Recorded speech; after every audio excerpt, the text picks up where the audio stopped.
नमस्कार, आप जुड़ चुके हैं वैली एक्सप्रेस न्यूज़ के साथ। यूथ लीडर सन्नीकांत मेरे साथ जुड़ेंगे। आचार संहिता लगने वाली है। 2014 से पहली इलेक्शन हुई थी, यानी कि 14 में इलेक्शन हुई थी। उसके बाद जम्मू कश्मीर में इलेक्शन जो है वो नहीं है। एमपी इलेक्शन होने वाली है, लेकिन क्या इस एमपी इलेक्शन के साथ क्या स्टेट असेंबली इलेक्शंस होगी? अगर होंगी, कहा जा रहा है 80% कहीं ना कहीं ऐसा लग रहा है कि 80% के चांसेस है, क्या पता इलेक्शन कमीशन लॉन्च कर दे। जम्मू कश्मीर मुफ्त में जो है वो कहीं ना कहीं भारतीय जनता पार्टी की चक्की में जो है वो पिसता हुआ नजर आ रहा है। सनी जी, क्या लग रहा है आपको? जिस तरह से देखिए, यहाँ पर अगर कोई एमएलए होता, कोई मंत्री होता, कोई संतरी होता, जिस तरह से जम्मू कश्मीर के आम आवाम जो इस वक्त पिस रही है, यूथ बेरोजगार है, बेरोजगारी दर लगातार बढ़ चुका है, महंगाई लगातार बढ़ रही है। अब 2 रुपये पेट्रोल सस्ता कर कर कहीं ना कहीं भारतीय जनता पार्टी वोट बटोरने की जो नई एक स्कीम चला रही है, किस तरह देखते हैं आप इसको? देखिए, जम्मू कश्मीर के अंदर लोकसभा की इलेक्शन हो, असेंबली की इलेक्शन हो, पंचायत की हो, चाहे अर्बन की हो, तमाम इलेक्शंस जो हो पेंडिंग है। यानी कि बिन पैंदे का लोटा जो है वो जम्मू कश्मीर को बना चुके हैं। जो भी आता है उसको हिला के चला जाता है। और जम्मू कश्मीर के अंदर जो हालात है हमारे लोगों की, चाहे वो नौजवानों की नौकरियों की बात हो, चाहे हमारे ऑल डेली वेजेस की बात हो, चाहे हमारे एसपीओस, होमगार्ड, आंगनवाड़ी, आशा वर्कर, तमाम इन लोगों की बात हो, और उसके साथ साथ हमारे जम्मू कश्मीर के अंदर जो कि बिजली की पैदावार है, काफ़ी बड़ी पैमाने पे जो बिजली पैदा होती है, उसके साथ चलते तो ऐसे ही बड़े बड़े बिल जो है हमारे जम्मू कश्मीर के लोगों के ऊपर थोपे जा रहे हैं। और जिसका बिल अगर 8,000 10,000 है, वो नहीं अगर चुका पा रहा, तो उसकी बिजली जो है वो गुल की जा रही है, बंद की जा रही है उसकी बिजली। और कुछ तो ऐसी फैमिली है कि जिन्होंने अपने सोना या कुछ चीज़ें गिरवी रख के बिल चुकाया है और अपनी बिजली जो है वो फिर से लगवाई है। ये हालात आज जम्मू कश्मीर के अंदर पैदा हो चुके हैं कि बिजली ना होने से जिन बच्चों के पेपर हैं वो रात को अंधेरे में कैसे पढ़ेंगे, जो बिजली से कार्य होता है वो किस तरीके से पूर्ण करेंगे। नहीं, देखिए, इसी तरह की तरक्की चाहिए थी ना जम्मू कश्मीर को। अब 35-40 साल पीछे चले गए। मोमबत्ती जलाकर बच्चे पढ़ेंगे तो ही जम्मू कश्मीर के लोगों को पता चलेगा ना कि हमारी तरक्की जो भारतीय जनता पार्टी ने की है, बिजली पहले आती थी, अब गुल हो चुकी है। गुलशन जी, इनके लिए बहुत बड़ी जो उन्नति है, ये बहुत बड़ी डेवलपमेंट है। इनको रोड और हाईवे चाहिए। अब वहां पे बैठ के खाना खिलाएंगे, वहां पे डाइनिंग टेबल लगाएंगे लोगों के लिए। मुझे बताइए, अगर रोड और हाईवे से हमारे लोगों के रोजगार बनते हैं, अगर उससे आपने हमारे लोगों का जो है सुविधाएं उनको दे दी, तो मुझे बताइए, इसको आप डेवलपमेंट बोलते हैं? इसको हम डेवलपमेंट नहीं समझते। ये तमाचा दिया जो हमने जम्मू कश्मीर के लोगों को। हमारे लोग जो नौजवान आज नौकरी के लिए रोड पे बैठे हैं, नौकरी के लिए तरस रहे हैं, वो बेचारे क्राइम की तरफ, नशे की तरफ जा रहे हैं। ये नया जम्मू कश्मीर आप लोगों ने दिया। और रही बात लोकसभा इलेक्शंस की, असेंबली तो आपने करवानी ही करवानी, चाहे अभी करवा चाहे बाद में करवाएंगे।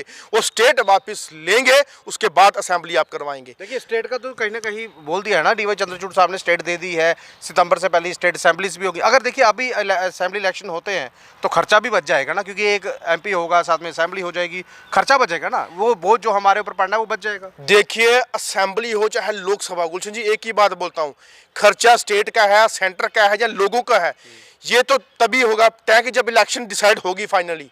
लेकिन रही बात जो लोगों के अंदर जज्बात है, लोगों के अंदर जो गुबार है, वो इलेक्शन में फूटेगा। अगर लोकसभा इलेक्शन से पहले अगर आप लोगों ने उनकी डिमांड्स पूरी करवाने का कार्य किया, तो लोग बढ़ चढ़कर इलेक्शन में हिस्सा लेंगे, वोट डालेंगे। अगर उनकी डिमांडें, उनकी मुश्किलातें अगर आपने हल नहीं की, लोगों ने ठान चुके हैं, लोग, हम तमाम ग्राउंड लेवल पे जो है काम करते हैं और हर ग्राउंड लेवल पे लोगों से सुनते हैं कि क्या इस इलेक्शंस में आप बढ़ चढ़ के आओगे।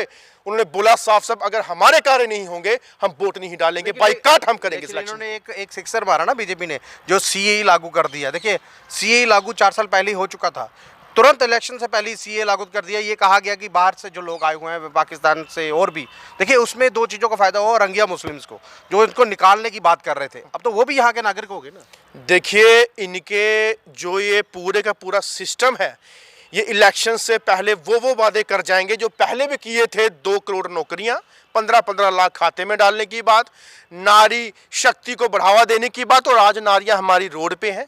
और कल मैं आशा वर्कर से मिला हूं और उस आशा वर्कर की आंखों में आंसू देख के दिल रोया है मेरा कि ना खाने के लिए कुछ नहीं कहती कि मैं आशा वर्कर की नौकरी छोड़ के भैया कहीं बर्तन वाली दुकान पे लगवा दो, मैं वहां कार्य करूंगी, लेकिन यहाँ मैं नौकरी नहीं करूंगी। क्या दिया मुझे गवर्नमेंट? इस तरह की तरक्की चाहिए थी ना जम्मू कश्मीर के लोग। बहुत बुरी हालत है जहाँ पे लोगों के मकान बोलते हैं, प्रधानमंत्री आवास योजना के मकान जो है वो बन रहे हैं।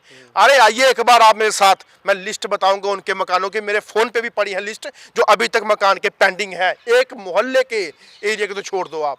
तो मुझे बताइए कहाँ की डेवलपमेंट। और इलेक्शन से पहले मेरे भाइयों, अगर आपकी सुनवाई नहीं हुई तो आप इलेक्शन में मत आना। तो किस हिसाब से इन्होंने दोनों एमपी दोबारा रिपीट कर दिए, ये दोनों एमपी जो है वापस आ रहे हैं? ऐसा लग रहा है कि इन्होंने आवास योजना में काम करवाया है, इन्होंने जम्मू कश्मीर की तरक्की कराई। देखिए तरक्की हुई है, प्रधानमंत्री साहब की यहाँ रैली हुई, उस 2014 के बाद जो ललकार रैली के बाद एक रैली हुई, 10 साल के बाद 1500 नौकरी दे के गया। क्या ये थी हमारी तरक्की?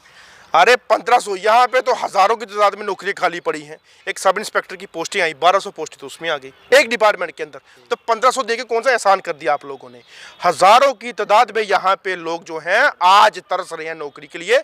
और रही बात यहाँ पे नौजवानों की, अगर हमारा फ्यूचर सीधा नहीं, उनका सिक्योर नहीं, तो मुझे बताइए जो नौजवान है वो क्यों बढ़ चढ़ कर आपके साथ आएंगे? और रैलीज के अंदर बड़े बड़े वादे करते हैं, झूठे आश्वासन देते हैं, जुमलों की दुकानें खोलते हैं और कुछ नहीं है इनके पास। अगर सच में ये कार्य करते तो हमारी स्टेट जो है हमसे ना छीनते, यूटी रखते। अगर ये सही होते, हमारे लोगों के साथ सबसे बड़ा जो डेली वेजेस का मुद्दा है वो हल होता, जो 2014 से लेकर अब तक चले आ रहा है। हमारे एसपीओ जो पुलिस डिपार्टमेंट के लोग बेचारे हर जगह 24 घंटे अपनी जान को कुर्बान करने के लिए तैयार होते हैं, उनके लिए इंसाफ करते। आशा वर्कर के लिए इंसाफ करते। पीएचई हो, फ्लड कंट्रोल हो, आपका इरिगेशन हो, आपका एग्रीकल्चर हो, तमाम डिपार्टमेंट के अंदर उन लोगों का जो है सहयोग करते। लेकिन इन्होंने अभी तक कुछ नहीं किया। इलेक्शन आने पे इनको याद आ रही है, यही वो बरसाती मेंढक है। बरसात आने पे बाहर आते हैं, बरसात बंद होने पे अंदर छुप जाते हैं। आप भी याद रखिए, 5 साल आपको नचवाया, अब आपका वक्त है नचवाना। मैं पब्लिक से यही गुजारिश करता हूं कि अब देखिए कौन किस लेवल पे है और किस तरीके से आपको इंसाफ लेना है। देखिए आचार संहिता जो है वो लगने वाली है, लगभग 3 बजे के करीब लग जाएगी। और सबसे बड़ी बात, इलेक्शन अनाउंस हो चुके हैं, स्टेट असेंबली इलेक्शन होते हैं कि नहीं होते, लेकिन जो बेरोजगार पिछले 10 सालों में बेरोजगार हुआ है ना, और जिसके लिए प्रधानमंत्री साहब ये बोलते हैं मेरा फर्स्ट टाइम वोटर जो है वो बढ़ चढ़ कर वोट देगा कि नहीं देगा। फर्स्ट टाइम वोटर आप वोट दीजिए, बहुत अच्छे से दीजिए, लेकिन अपने फ्यूचर को ध्यान में रख के दीजिए कौन सी पार्टी को आपको वोट देना है। मैं ये नहीं कहूँगा, किसी भी पार्टी की मैं पैरवी नहीं करूँगा, जिसको आपको अच्छा लगता है आप उसको वोट दीजिए। और कोशिश ये कीजिए जो बेरोज़गार हो चुके हैं ना, और हमारे बच्चे बेरोज़गार ना हो, ताकि जम्मू कश्मीर की जो तरक्की है वो हो पाए, स्टेट असेंबली इलेक्शंस हो पाए, कोई यहाँ पर सीएम बन पाए, कोई एमएलए हो पाए, ताकि जम्मू कश्मीर की जो रुकी हुई तरक्की है वो कम से कम हो पाए। बहरहाल अगर ये वीडियो आपको अच्छा लगा हो तो अपनी राय जो है वो कमेंट बॉक्स में जरूर रखिएगा। नमस्कार।